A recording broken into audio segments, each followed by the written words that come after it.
Hello everybody, this is Manu S and welcome to another Eternal Top Decks video series. Today I want to share my latest StonescarDeckWins update with you. I think this is possibly the best aggro deck in the format right now.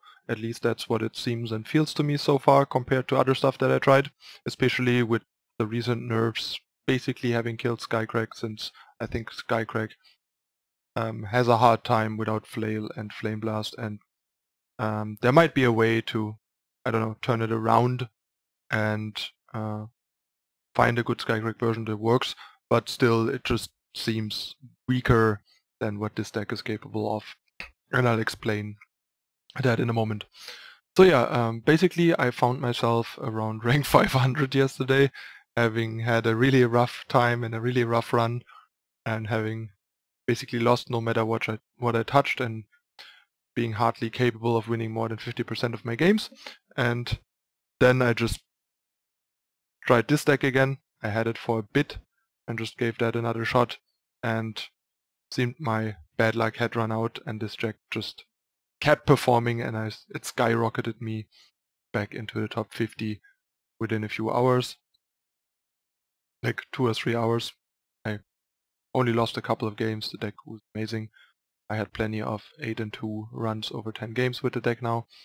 To give you an idea, my overall stats with the deck right now are 70-40, which amounts to close to 64% win rate over 110 games. There are some initial games with a slightly weaker version that might skew the results slightly downward, but all in all the deck just feels incredible. Alright, let's talk about the deck. First of all, there is a major change from my old StonescarDeckWins, which was more go wide. It was kind of like more of an anti-spot removal build with grenade and drones and a few assembly lines, and those have been gone for Shogun Scepter and Blood Beetle. Let me explain that real quick. I tried Shogun Scepter a bunch in the past in decks like this, and it just kind of never really felt quite right for me, and I had too many scenarios where the Scepter just couldn't be played because it didn't have a unit and stuff. Not sure if the format has changed or just my experience and perception with the card has changed, because since I played a bunch with this card in Skycrack, the card really started growing on me.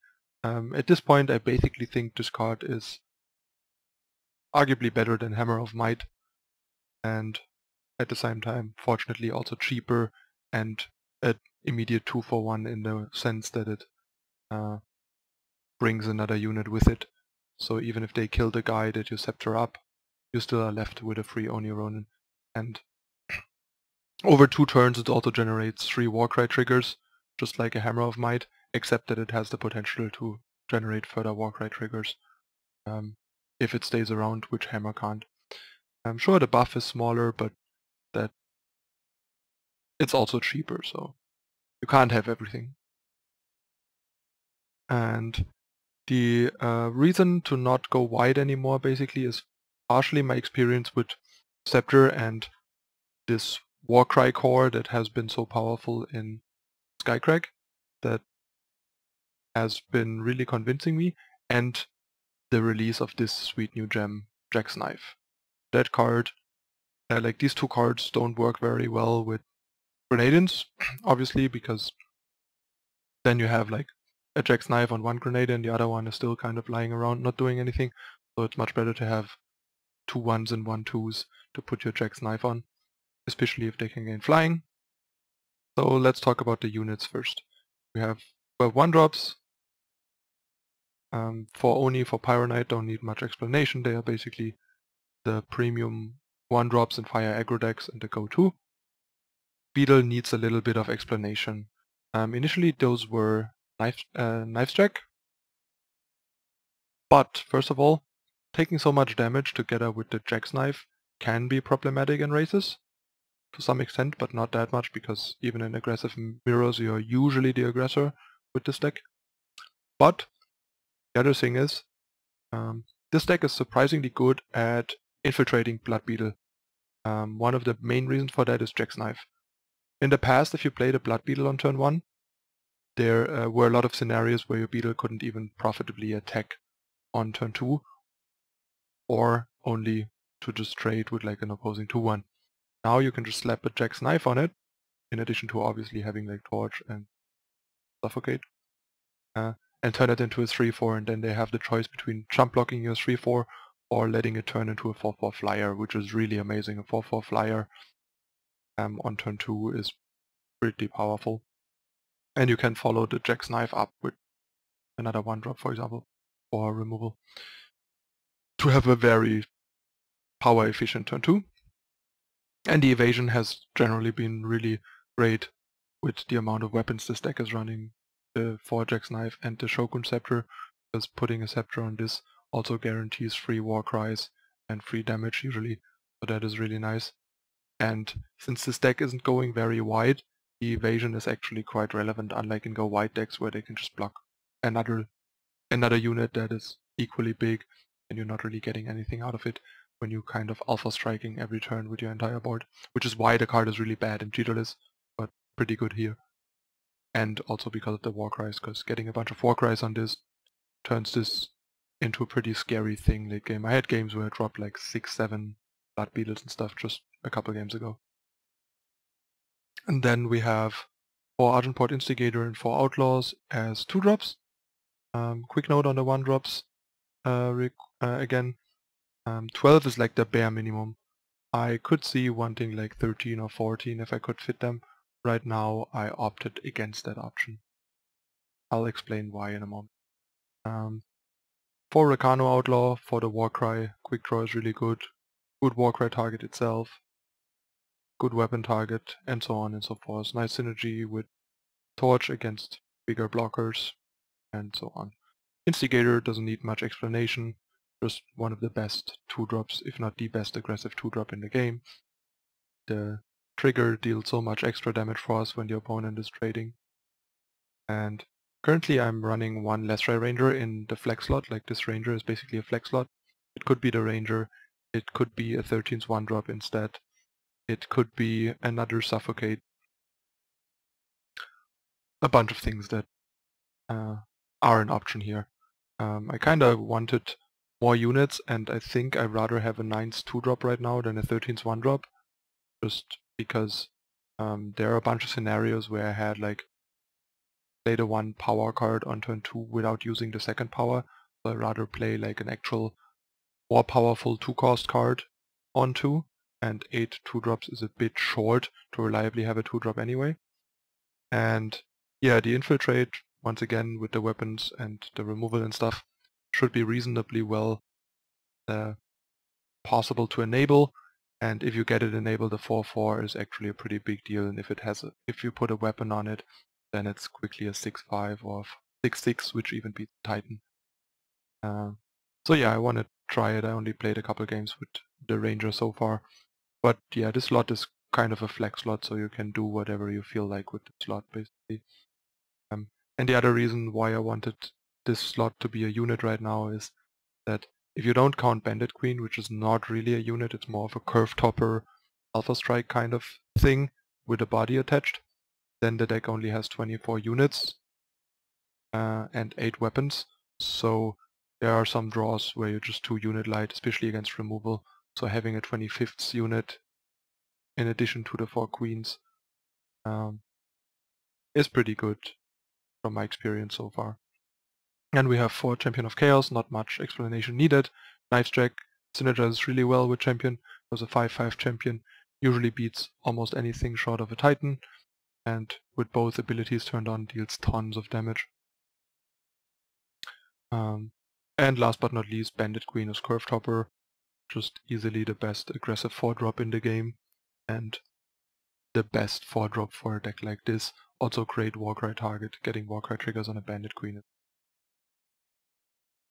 Okay, then the weapons that I already mentioned. The great thing about these weapons is they give you a lot of momentum and allow you to keep attacking on boards where you can't. Like imagine turn 1 Oni Ronin go, on the draw your opponent Temple Scribe go, then on turn 2 you can just Jack's Knife your Oni Ronin, attack, they can at best jump or take 4, you play another 1-drop and pass. It's amazing. Normally your Oni Ronin would just run into the Temple Scribe and trade. Being able to take away that free trade with Temple Scribe is a big deal. And with Pyroknight it's even better against jump blocks because of the overwhelm and so on. The other thing is, this is a great Warcry target. This gets Warcry buffs, you get an insane amount of charge stats basically, because it can attack immediately. This has 2 Warcry triggers, you just add 4 attack with charge to the board. Sorry, to the board for 1 power and possibly enable an attacker that otherwise was stalled out before. And similar with Scepter, except that Scepter at the same time generates more cries and more units, so that is amazing. And then we have the spells, 4 Torch, not much explanation needed, 4 Rapid Shot, still one of the best combo tricks in the game, and the best way to deal with bigger blockers in this deck, because it answers any blocker no matter what, while Suffocate and Annihilate can only deal with some blockers. And yeah, the Suffocate Annihilate package is just a removal suit. This deals with the annoying 3 drops, like Bloodcaster, Healer, Seraph, or cards like Chthon and Champion of Glory, while Annihilate is not very good against all those cards, but it's really good against Titan and can still deal with stuff like Instigator and a bunch of random units. It's really just mostly Titan and some other options, which is why I wouldn't recommend running more than 2. The card is just no Vanquish. Like, Vanquish is so much better than Annihilate, which is why you can easily run 3 Vanquish in Rakano, but I would only run 2 Annihilate in this deck, especially because we have Rapid Shot while Rakano only has Finest Hour, where Finest Hour and a 2/2 doesn't beat a Titan, but Rapid Shot does. So yeah, if I would play a 5th removal, it would definitely be a Suffocate over the Ranger if I would cut the Ranger again, because I decided I don't like it. And then we have 26 power. That's important, guys. 25 is not enough. Decklist can kind of get away with 25, because the overall curve is lower. The deck doesn't need to hit 3 as much on curve, and so on. This deck needs to curve out more, needs to hit 3 much more desperately, so 26 is the bare minimum. It is possible that it should even be 27, and the flex slot should just be another power, or it should be 25 power and 2 Varus Favor, but probably not, because Varus Favor is just too slow and tempo inefficient in this deck, unfortunately, though it can deal with some stuff. But some of the stuff that it deals with, like Scribe, is not even that big of a deal against this deck anymore, because of the Jack's Knife. That solves a lot of what Varus Favor used to do to clear the path for your 1-drop. So yeah, heavier on the fire side, because the fire threshold for champion is more important than the shadow one. Also, Scepter costs double fire, Queen costs double fire, 2/3 of our 1-drops and our best 1-drop cost fire, so that's why there's more fire than shadow, and just the usual 12 duels. And yeah, the 26 power also only work with 4 4-drops, because Queen is not like an actual 4-drop, because a lot of the time you're not gonna play her on turn 4. It will usually be the last or one of the last cards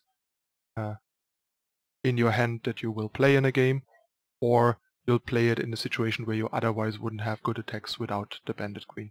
So the deck does not need to hit 4 on 4 as desperately, but it really wants 3 on 3.